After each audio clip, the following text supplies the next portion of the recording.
এখানে কতদিন ভোট দিতে পারেননি। আমি এই অনেক আসতে লেট হলো।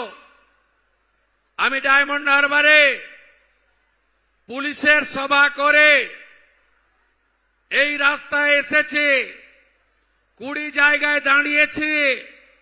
একটাই প্রশ্ন ছিল আমার, কতদিন ভোট দিতে পারেননি।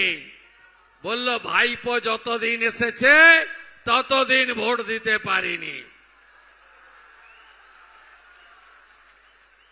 এই পুনর্নির্বাচন শুধু একটা এমএলএ জেতানোর নির্বাচন নয়। বাবা সাহেব আম্বেদকর সংবিধান প্রণেতা আমাদের ভোটাধিকার দিয়ে গেছে।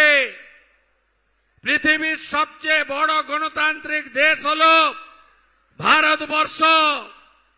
সেই ভারতবর্ষে ফলতা বলে একটি জায়গা রয়েছে, যেখানকার প্রাপ্ত বয়স্ক ভোটার ভদ্রমণ্ডলী গত 10 বছর লোকসভা, বিধানসভা, পঞ্চায়েতে ভোট দিতে পারেনি।